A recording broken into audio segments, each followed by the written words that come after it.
In recent decades, changes in climate have caused impacts on natural and human systems all over the world.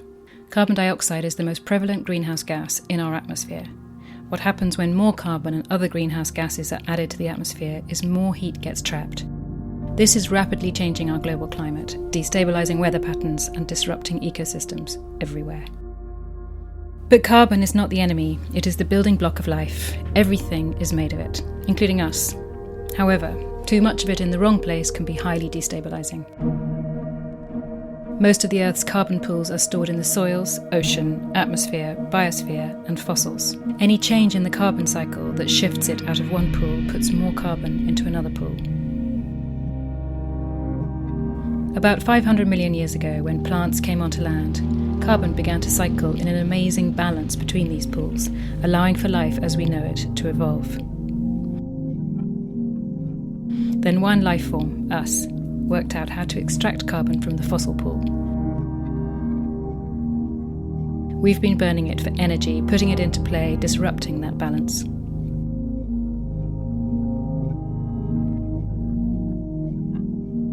The way we manage land is moving even more carbon from the soil and biosphere into the atmosphere.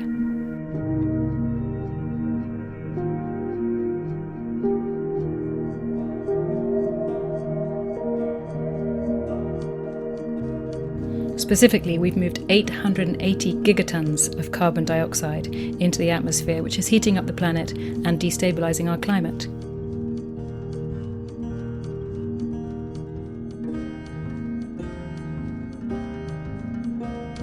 The oceans have absorbed a lot of this excess carbon, which is resulting in ocean acidification and accelerating a mass extinction of sea life.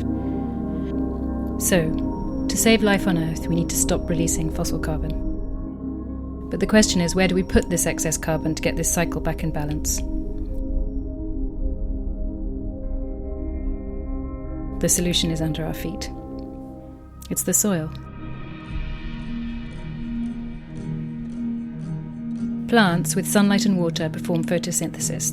They pull carbon from the air and turn it into carbohydrates, sugars.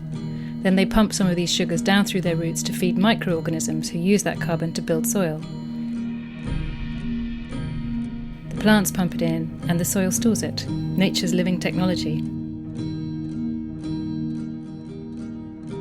Scientists have recently discovered that applying a thin layer of compost just once sets up an ongoing positive feedback loop that brings more and more carbon into the soil each year.